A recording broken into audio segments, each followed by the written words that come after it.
I kept my high-risk pregnancy secret until our daughter was born healthy. Then my husband's parents demanded a paternity test and he agreed without asking me.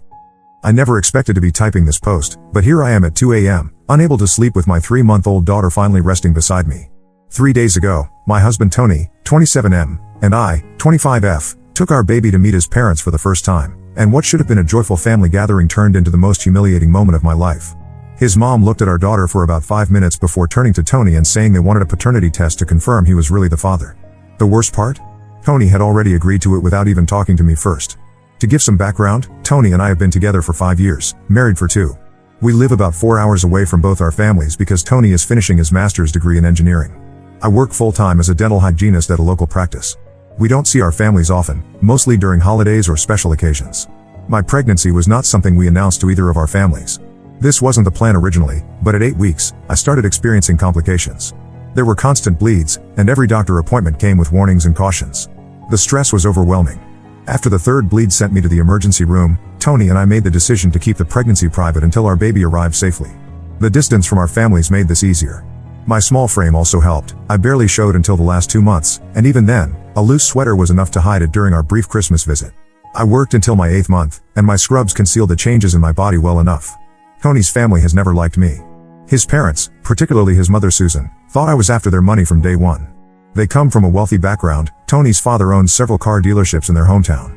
Susan repeatedly made comments about me latching onto their son for his potential inheritance. In reality, I've always paid my own way. My job provides a steady income, and I even offered to support us entirely when Tony considered taking a semester off to focus on his thesis. My family, on the other hand, embraced Tony immediately. My parents are simple, hard-working people who raised me to value independence and education. They were thrilled when I found someone who shared those values.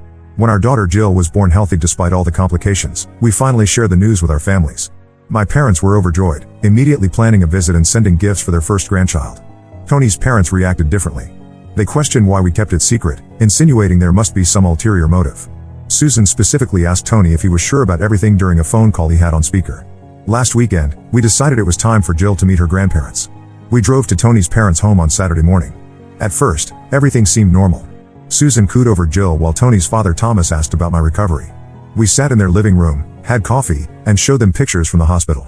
I was just starting to relax when Susan cleared her throat and dropped her bombshell. She said that before they could fully welcome Jill into the family, they needed to confirm she was actually their grandchild. Tony needed to get a paternity test.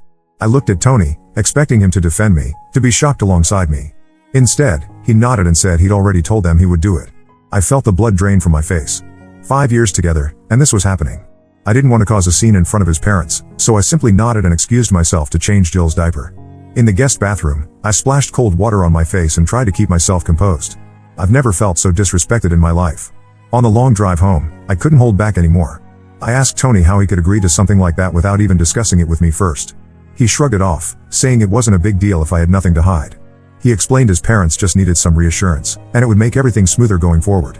The next day, I met my mom for lunch while Tony watched Jill. I told her what happened, and her reaction validated my feelings. She put down her fork, pushed her plate away, and asked me to repeat what I'd just said. When I finished, she called Tony several names I won't repeat here. She pointed out that demanding a paternity test was essentially accusing me of cheating, of lying about my child's father. She couldn't believe Tony hadn't stood up for me. That evening, my phone started blowing up.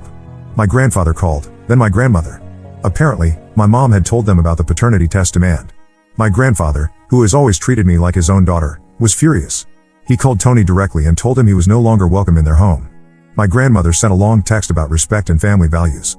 She also mentioned how ridiculous the whole thing was since Jill looks exactly like Tony, down to the same dimple on her right cheek. When Tony got home that night, he exploded. He screamed that I had ruined his relationship with my family by telling them private business. He said my grandfather had threatened him, and now he couldn't even visit my family's home. He kept saying I had destroyed his image with people he cared about. I tried to explain that I wasn't the one who created the situation. His automatic agreement to his parents' insulting demand did that. But he wouldn't listen. He kept pacing around our apartment, saying I should have kept it between us, that I made everything worse by involving my family. The next morning, the test was performed. We went to a clinic Tony's parents had arranged. The technician swabbed both Tony's and Jill's cheeks. Tony repeatedly told me it would all be over soon, that once his parents saw the results, everything would go back to normal. I didn't respond. 2 days later, the results came in. Susan called Tony immediately, her voice loud enough through the phone that I could hear her excitement. Tony was confirmed as Jill's biological father, exactly what I already knew. Tony was thrilled, telling me now his parents would be fully supportive, that they would help with Jill and with our finances while he finished school. But something had broken inside me. This wasn't just about the test. It was about Tony choosing his parents over me, about him allowing them to disrespect me in the most fundamental way. I told him I needed a break, from him and from his family's games. He didn't understand. We argued again, this time with him saying the test proved everything was fine now. I packed bags for Jill and myself while he tried to convince me to stay. I drove straight to my parents' house, tears blurring the road ahead. That night, Tony called and apologized. He admitted that going along with the test was wrong, but in the same breath insisted it had to be done to satisfy his parents, even though he claimed he never doubted me. The contradiction was glaring. The next day, he texted that he missed us and wanted to meet. I agreed to see him at a park near my parents' house, secretly hoping we could find a way forward. Tony had to meet us there because my grandfather had made it clear he wasn't allowed on their property. At the park, Tony apologized again but immediately stressed that the test was necessary for his parents to trust me and be involved with Jill. I told him plainly that his parents wouldn't be allowed near our daughter until they apologized to me personally. He became agitated, raising his voice and saying I had no right as a mother to keep his family from their grandchild. I disagreed. If they couldn't respect me as Jill's mother, they didn't deserve access to her. Our conversation ended there. I put Jill back in her carrier and returned to my parents' house. Since then, Tony has been texting and calling constantly. His latest message threatened to take me to court if I continued to deprive his family of time with Jill. I believe I'm in the right here, but Tony clearly thinks I'm being unreasonable. The worst part is realizing that the man I married, the father of my child, doesn't value me enough to stand up for me against his family's baseless accusations. I don't know where we go from here.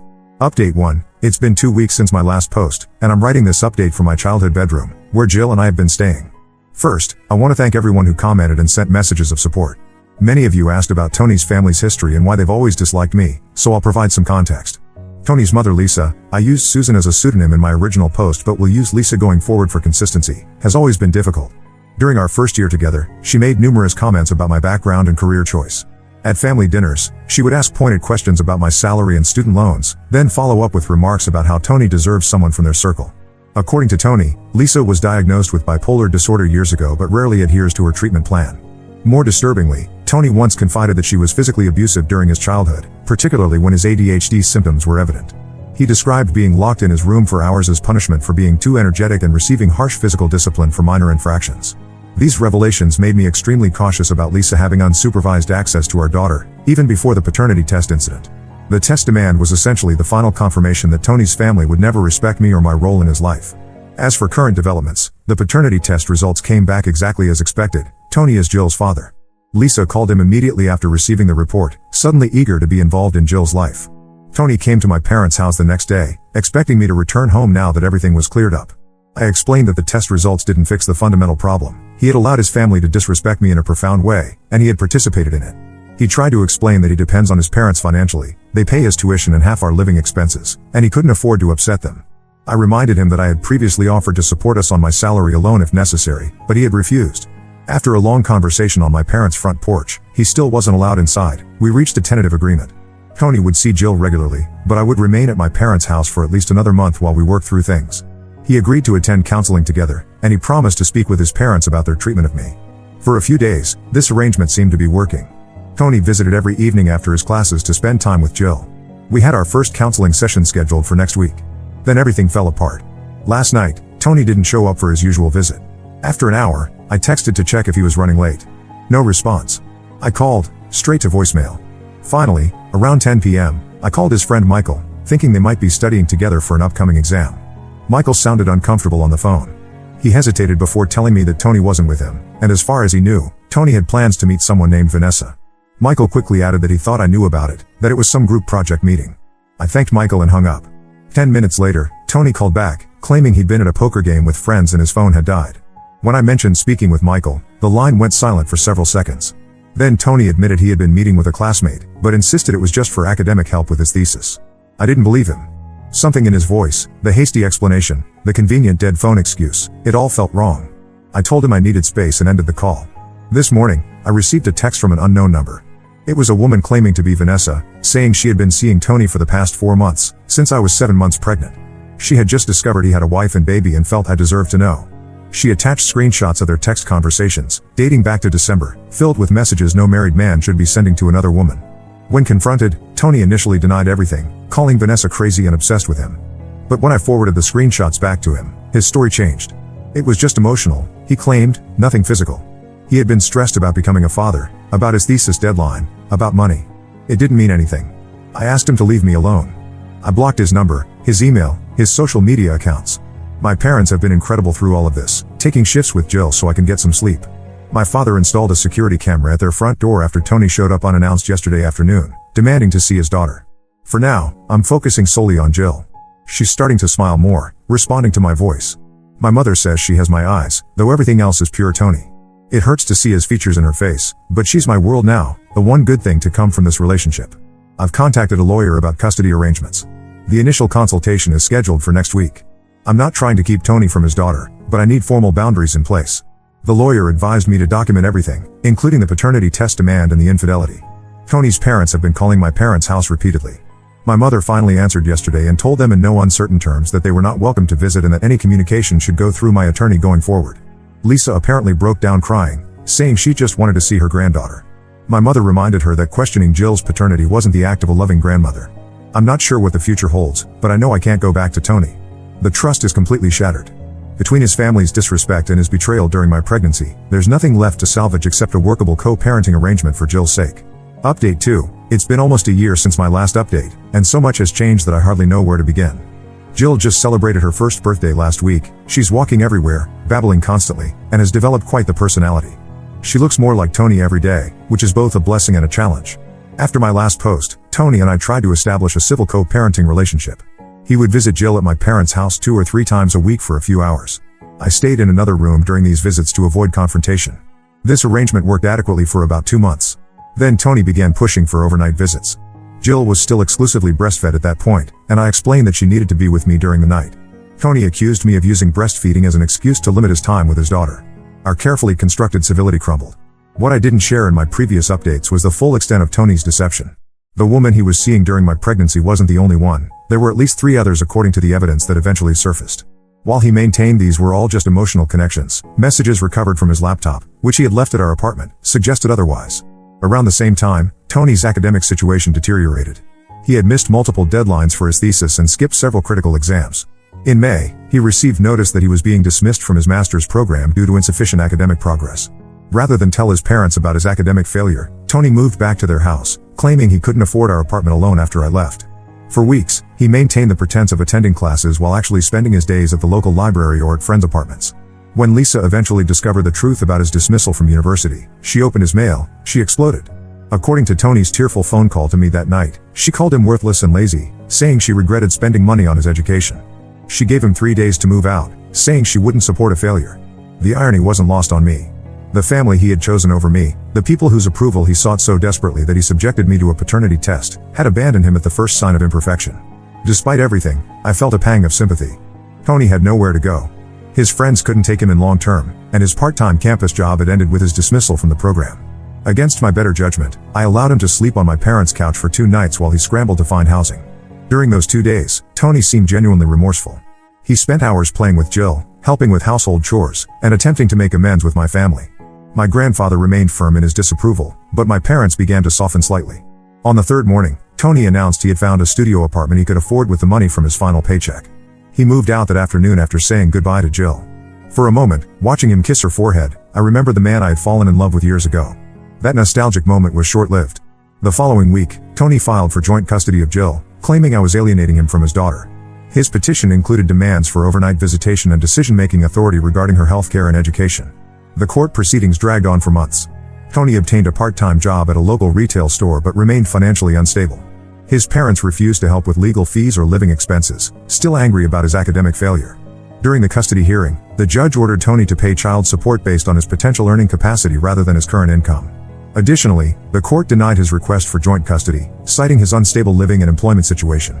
He was granted supervised visitation rights only, to be reviewed after 6 months of consistent child support payments and stable housing. The ruling devastated Tony. He had genuinely believed the court would grant him equal parenting time despite his circumstances. When the judge announced the decision, he put his head in his hands and wept openly. Outside the courthouse, I approached him and offered a compromise. If he could maintain steady employment and appropriate housing, I would allow him more time with Jill than the court had ordered, specifically, daytime visits every other weekend plus 1 weekday afternoon. He agreed immediately. Over the past 4 months, Tony has kept his end of the bargain. He found a better paying job as an assistant manager at an electronics store and has paid his child support on time.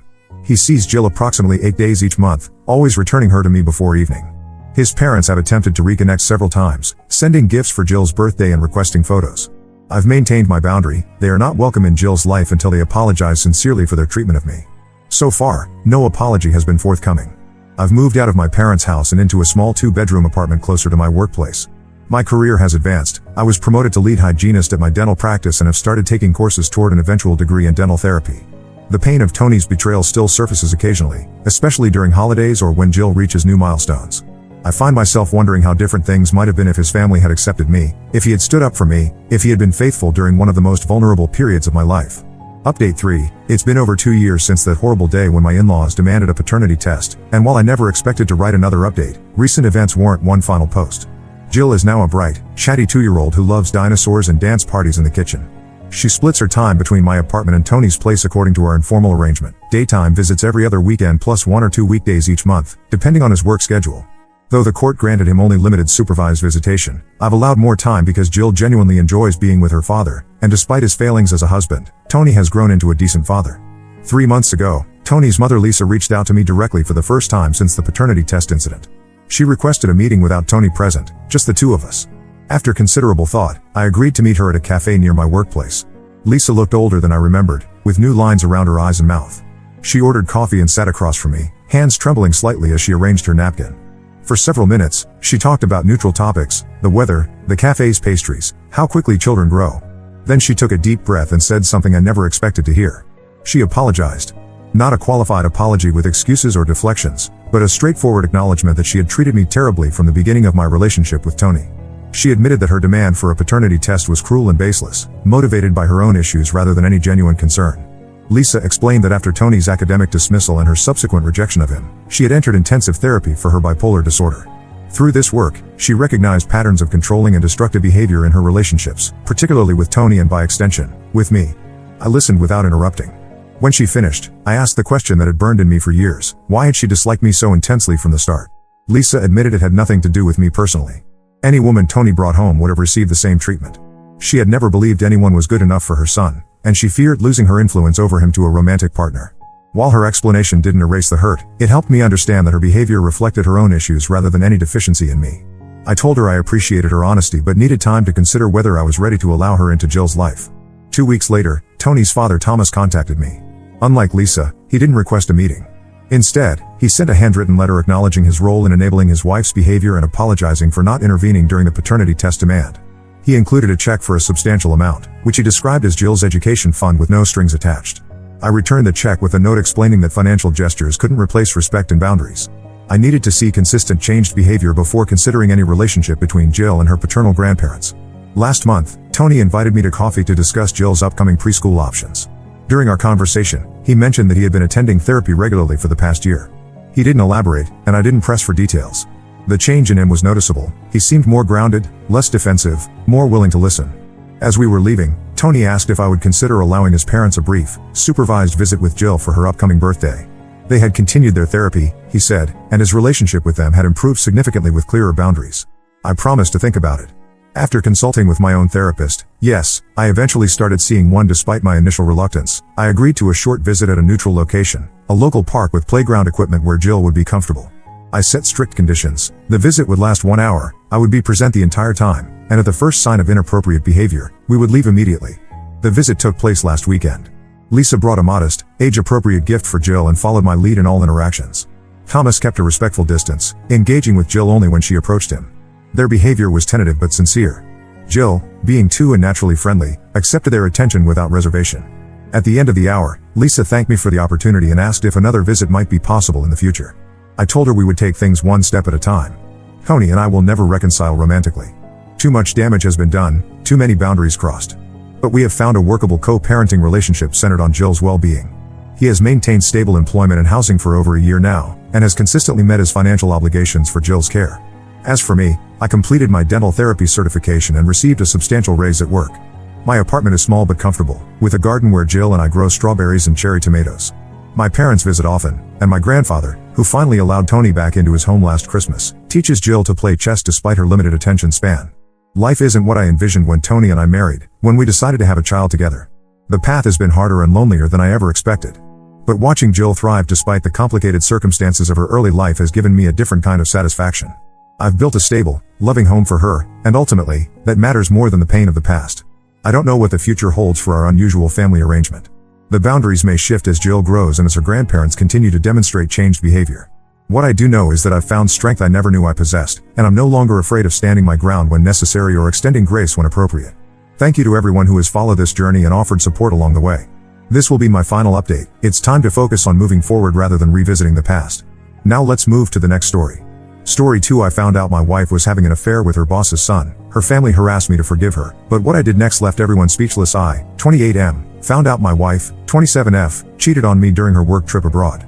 Now her family is blaming me for everything. My wife Allison and I have known each other since we were kids.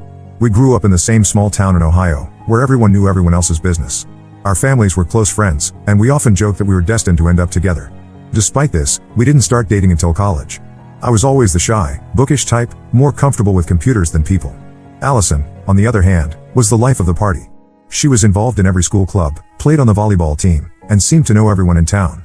I had a crush on her for years but never had the courage to ask her out. It wasn't until we both ended up at Ohio State that things changed. We bumped into each other at a freshman orientation event, and it was like seeing each other for the first time. We started hanging out, first as friends, then as study buddies, and finally as a couple. Our families were thrilled when we started dating, often joking about planning our wedding before we'd even graduated. College was a whirlwind of late-night study sessions, football games, and stolen moments between classes. Allison pursued a degree in marketing, while I dove into computer science. We supported each other through tough exams and celebrated each other's successes. By the time graduation rolled around, we were inseparable. After college, we both landed jobs in Columbus. I started as a junior software engineer at a tech startup, while Allison got an entry-level position at a marketing firm.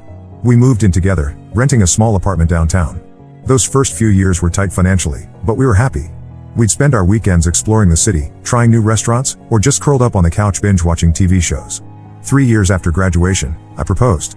I had been saving up for months to buy the perfect ring. I planned an elaborate scavenger hunt around the city, revisiting all our favorite spots from our college days. The final clue led Allison to the rooftop of our apartment building, where I was waiting with roses and champagne. She said yes before I could even finish asking the question.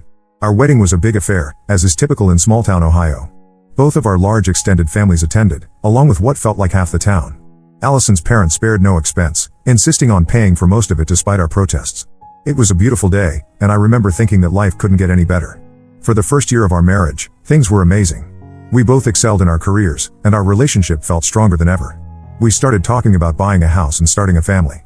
Everything seemed to be falling into place. Then, about a year ago, Allison got a big promotion at work. She became the head of digital marketing, a position that came with a significant pay raise but also required more travel. At first, it was just short trips to Chicago or New York, never more than a few days at a time. I missed her when she was gone, but we made it work with daily phone calls and video chats.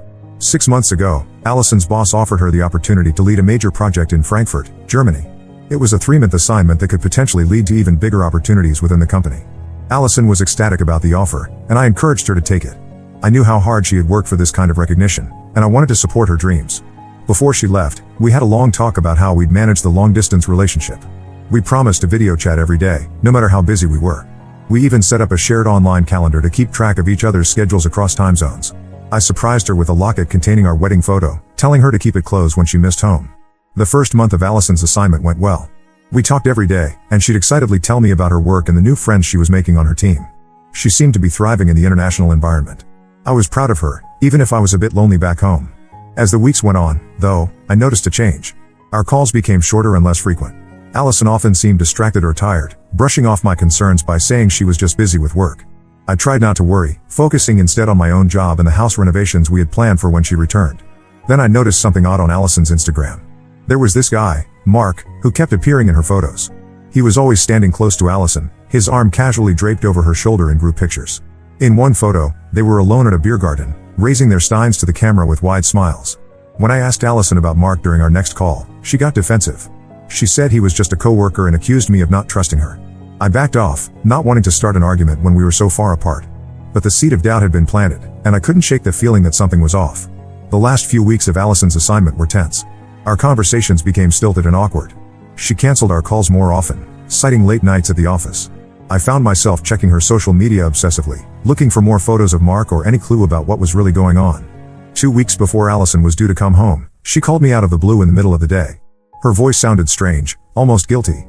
She said she had something important to tell me but wanted to wait until she was home to discuss it in person. My stomach dropped. I knew, deep down, what was coming, but I tried to hold on to hope that I was just being paranoid. The day Allison returned, I picked her up from the airport with a bouquet of her favorite flowers. She barely looked at them, her eyes red-rimmed and avoiding mine. The drive home was silent, thick with unspoken words. Once we got home, Allison sat me down and confessed. She had cheated on me with Mark. She swore it had only happened once, after a team celebration at a local bar. She said she regretted it immediately and had been racked with guilt ever since. Through tears, she begged for my forgiveness, saying she wanted to work on our marriage and that it would never happen again.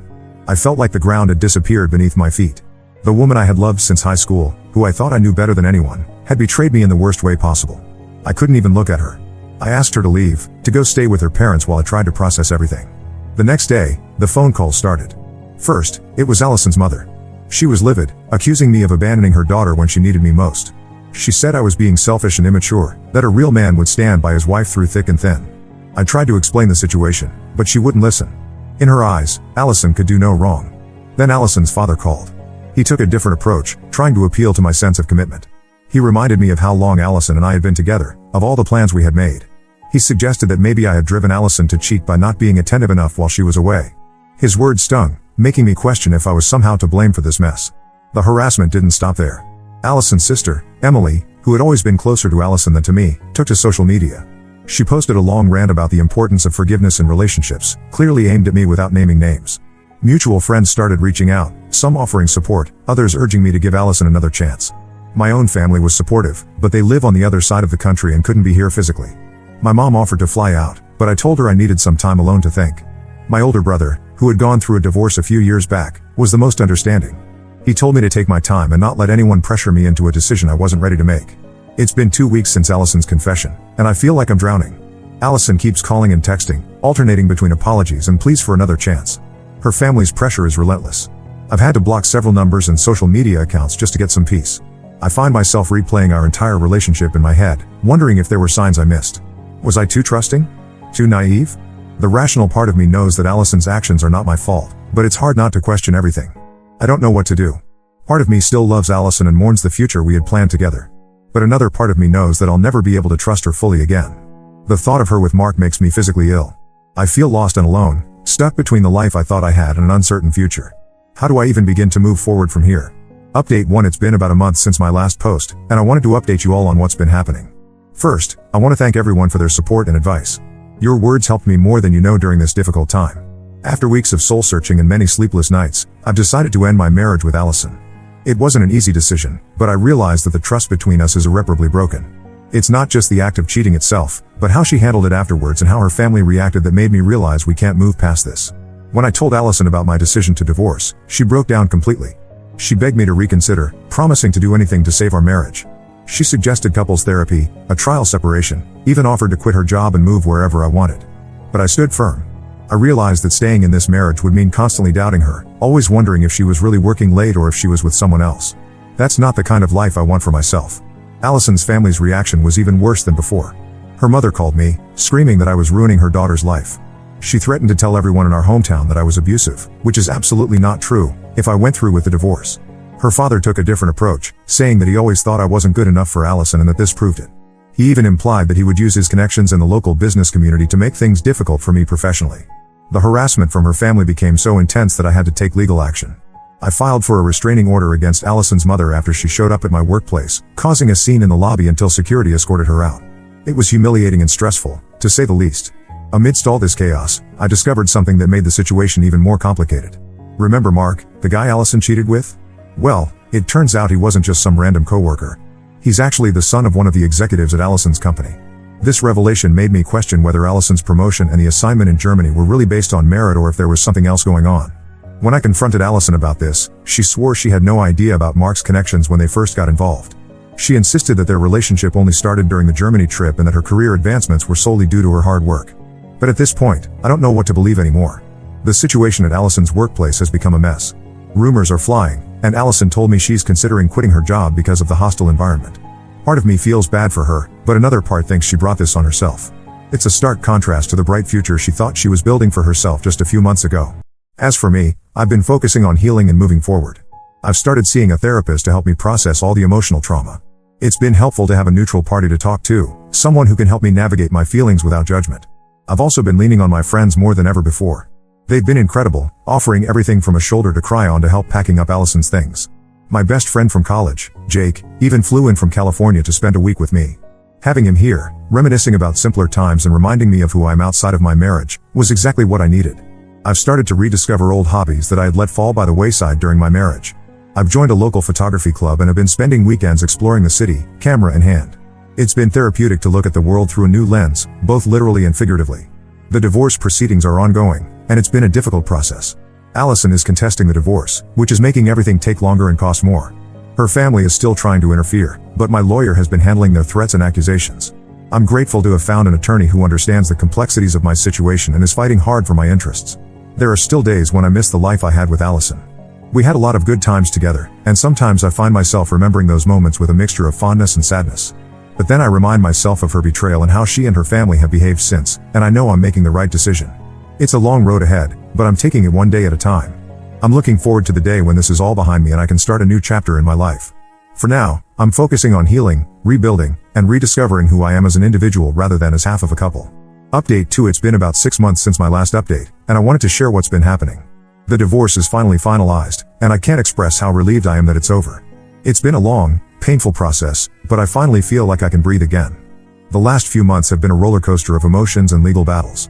Allison fought the divorce every step of the way, dragging things out and making it as difficult as possible. Her family continued their campaign of harassment, even going as far as to spread rumors about me in our hometown. It was tough, but I stayed strong and kept pushing forward. One of the most challenging aspects was dividing our assets. We had bought a house together shortly after getting married, and neither of us wanted to give it up. It was the home where we had planned to raise our family, and letting go of that dream was harder than I expected. After weeks of negotiation and mediation, we finally agreed to sell the house and split the proceeds. Watching the sold sign go up in our front yard felt like the end of an era. During this time, I found out more about Allison's relationship with Mark. It turns out their affair hadn't been a one-time thing as she initially claimed. They had been seeing each other regularly throughout her entire stay in Germany. This revelation, while painful, helped solidify my decision to end the marriage. It also explained why Allison had been so resistant to the divorce. She had been hoping to keep both relationships going. Allison eventually left her job due to the awkward situation with Mark and the rumors circulating in the office. Last I heard, she's moved to Chicago to start fresh. Despite everything that happened, a small part of me hopes she's doing okay. We shared too much history for me to wish her ill, even if I can't forgive her actions. As for me, I've been focusing on rebuilding my life. I've moved into a new apartment in a different part of the city. It's smaller than our house, but it feels like a fresh start. I've been slowly making it feel like home, buying new furniture and decorating it in a way that reflects who I am now, not who I was as part of a couple. The cooking classes I mentioned in my last update have become a real passion. I've even started a food blog, sharing recipes and stories about my culinary adventures. It's been therapeutic to pour my energy into something creative and positive. I've started hosting small dinner parties for my friends, something I never would have done before. It feels good to fill my new home with laughter and good food. My relationship with my own family has grown stronger through all of this. They've been my rock, offering support and love when I needed it most. My parents came to visit for a week, helping me settle into my new place and providing a much-needed distraction from the stress of the divorce. My brother and his wife have been checking in regularly, always ready with a joke or a word of encouragement when I'm feeling down. I've also reconnected with some old friends who I had lost touch with during my marriage. It's been eye-opening to realize how much I had centered my life around Allison and her social circle. Reconnecting with my own friends has reminded me of who I was before I got married, and it's helping me figure out who I want to be now. One unexpected positive outcome from this whole ordeal is that I've become closer to my neighbor, Sarah. She's been going through a divorce herself, and we've bonded over our shared experiences. We've been spending more time together, going for runs in the park or grabbing coffee on weekend mornings. While I'm not ready for a relationship yet, it's nice to have someone who understands what I'm going through. I still have my bad days. Sometimes I'll come across an old photo or remember a happy memory, and it'll hit me hard. The other day, I found the locket I had given Allison before her trip to Germany, tucked away in a box of her things that she never came to collect. It brought back a flood of emotions, anger, sadness, nostalgia. But these moments are becoming less frequent and less intense. I'm learning to appreciate the good times for what they were, while also acknowledging that the relationship had to end. My therapist has been incredibly helpful throughout this process. She's helped me work through my anger and trust issues, and I'm slowly learning to open up again. It's a long journey, but I feel like I'm making progress every day. We've been working on setting boundaries, both with Allison's family and in future relationships. I'm learning to trust my instincts and value myself more. Work has been a welcome distraction through all of this. I've thrown myself into new projects, even taking on a leadership role in developing a new software platform for our company. My boss has been understanding about the whole situation, giving me flexibility when I needed it for court appearances or therapy sessions. I'm grateful for the support and the opportunity to grow professionally during this challenging personal time. I've also started volunteering at a local animal shelter on weekends. It's been therapeutic to spend time with the dogs and cats, giving them love and attention. There's something healing about caring for these animals who have also been through tough times. I'm even considering adopting a dog of my own once I feel more settled. As for my relationship with Allison's family, things are still tense. Her parents have finally stopped trying to contact me, though I still hear about them through mutual acquaintances in our hometown. Allison's sister occasionally reaches out, usually when she's had a few drinks, alternating between apologies for her behavior and accusations that I've ruined her sister's life. I've learned to ignore these messages for my own peace of mind. Looking back, I can see how much I've grown through this experience. While I would never wish this kind of pain on anyone, I can appreciate the strength and resilience I've discovered in myself. I've learned valuable lessons about trust, self-worth, and the importance of maintaining my own identity within a relationship. I'm not dating yet, and I'm okay with that. I know I need time to heal and rediscover myself before I can be a good partner to someone else. But I'm no longer afraid of the future. I'm looking forward to what's next with a sense of cautious optimism. I don't know what's ahead, but I know I'll be okay. To anyone going through a similar situation, hang in there. It gets better. Trust yourself, surround yourself with supportive people, and don't be afraid to ask for help when you need it. You're stronger than you know. As I close this chapter of my life, I'm grateful for the support I've received from this community. Your words of encouragement and shared experiences have been a lifeline during the darkest times. Thank you for being there, and I hope my story can offer some comfort or guidance to others who might be going through something similar. Here's to new beginnings and the journey ahead, whatever it may bring.